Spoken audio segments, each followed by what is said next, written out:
Perkenalkan, nama saya Wahidin Alebo.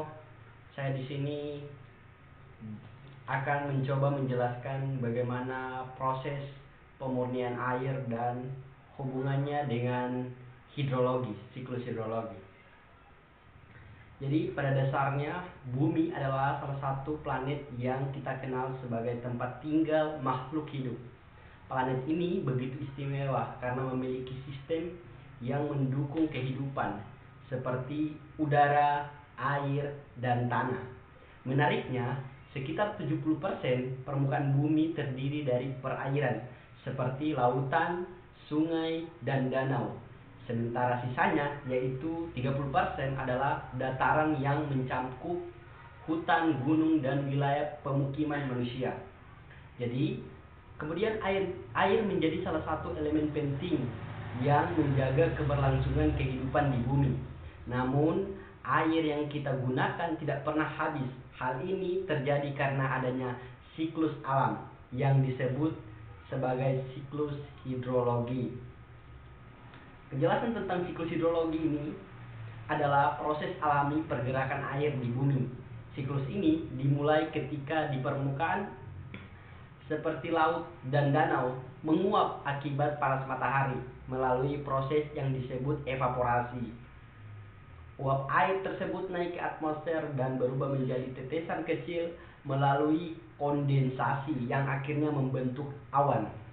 Ketika awan jenuh, uap air turun kembali ke bumi dalam bentuk hujan, salju, atau es. Inilah yang dikenal sebagai presipitasi, sebagai air hujan meresap ke dalam tanah melalui infiltrasi, mengisi lapisan akuifer sebagai air tanah. Sisanya mengalir di permukaan menjadi aliran sungai yang kembali ke laut melengkapi siklusnya. Adapun kaitannya dengan pemurnian air, proses dalam siklus hidrologi tidak hanya menggerakkan air, tetapi juga membantu memurnikan secara alami. Ketika air hujan meresap ke dalam tanah, lapisan tanah bertindak sebagai filter alami, menyaring kotoran dan polutan. Hutan dan vegetasi di permukaan juga berperan penting. Akar tanaman memperlambat aliran air, memungkinkan sedimen mengendap dan mengurangi polusi sebelum air mencapai sungai atau danau.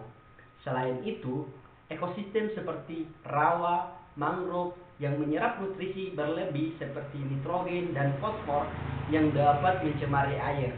Dengan cara ini, air yang kembali ke siklus hidrologi sudah dalam kondisi lebih bersih dan aman untuk digunakan oleh manusia dan makhluk hidup lainnya. Adapun kesimpulan yaitu pentingnya menjaga ekosistem.